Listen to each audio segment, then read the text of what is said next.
Balitang panlalawigan naman po tayo, mahigit 1,000 pamilya ang nabigyan ng mga bagong bahay sa Davao Oriental. Ang buong ulat ihatid naman sa atin ng aming kasamang si Pengalinyo ng Radyo ng Bayan Davao. Nadagdagan pa ng 1,030 daang mga pamilya ng biktima ng Bagyong Pablo na tumama sa nasabing probinsya noong ika-4 ng Disyembre ang nakatanggap ng bagong bahay na na-implementa sa ilalim ng Modified Shelter Assistance Program o MSAP ng pamahalaang lokal ng Davao Oriental at ng Department of Social Welfare and Development o DSWD. Ang mga nabiyayaan ng pabahay para muling gumanda ang kanilang pamumuhay ay ang mga pamilya sa munisipalidad ng Katihil at Baganga.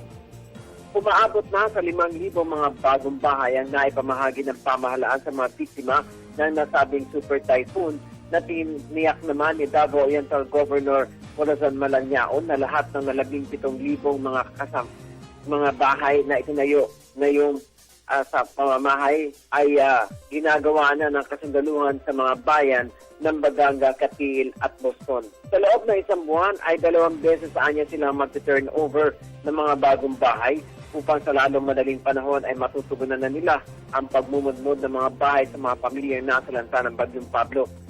Sa ginanap na turnover ceremony at awarding ng Certificate of Occupancy, hinikayat naman ni Malanyaon ang lahat ng mga benepisyaryo na gawin ang kanilang bahagi sa pamamagitan ng pagpapabuti sa kanilang buhay dahil nagampananaan niya ng pamahalaan ang kanilang papel.